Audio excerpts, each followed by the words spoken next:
All those below, whether angels, gods, or deities, or even the trinity of Brahma, Vishnu, and Shiva, they know danger and have problems and worries.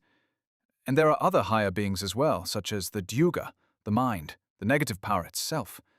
It too is subject to harsh and terrible conditions. And they feel that they cannot live and exist. They need souls. What they need most are souls. As long as the souls that originate from God are not there and are not suffering under the dominion of the negative power itself will not be able to exist. It exists only at the expense of the suffering souls. A hearty welcome to the first episode of our new format, The Word of the Master. The Old and the New is the title of the first series, an exploration of quotes from the spiritual master Sant Thakur Singh in relation to the progressive teachings of his successor. When Sant Thakur Singh handed over his office to his successor in 2005, Sant Mat underwent a profound transformation. At its core, everything remained the same. Yet, the approach taken was entirely new. Not all disciples could or wanted to join this change and opted for alternative lines or preferred a radical departure. In the meantime, a new mission has emerged. Only a small portion of Sant Thakur Singh's disciples remained loyal to the legitimate successor. 20 years have passed, and I believe that now is a good time to reconsider and reevaluate this paradigm shift.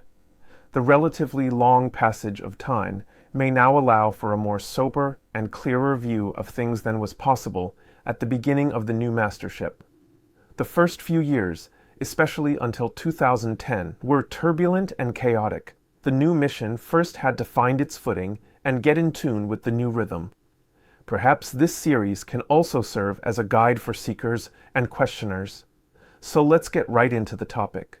Sant Thakur Singh expresses himself here quite drastically and emphatically on a point that can be considered essential in all Sant Mat lines. Who are the deities? What role did they play then, and what changed with the change of mastership? A remarkable quote from 1997 makes it clear that the gods are in an unfortunate state. He explained that they need souls to be able to live. Particularly sensitive is the assertion that the deities could only lead a good, acceptable life at the expense of souls. What is meant by this? In the Anurag Sagar, the Sant Mat Bible, supposedly written by the great Saint Kabir, there are statements that confirm Sant Thakur Singh repeatedly. Sant Thakur Singh pointed out that the negative power itself must continuously consume gigantic amounts of souls in order not to fall. Very specific is the term Dyuga, which points to a dual primal force. The gods, it is said, suffer from various problems. In the succession, however, there is no mention of any of this.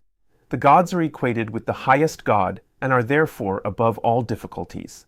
They are presented as a source of happiness and joy and stand at the pinnacle. When the two views are contrasted, they appear contradictory. Conclusion. The image of the deities underwent a radical change with the new mastership. Their status was enormously upgraded. There is virtually no mention of a problematic situation or of other superior powers. So one can say that the gods fare considerably better in the new system. They were elevated from the status of an enemy to Olympus, to God's throne itself.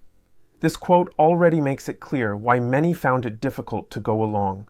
If you enjoyed this post, please leave a like and subscribe to the channel. More installments in this series will follow in the coming days. Thank you, and God bless you.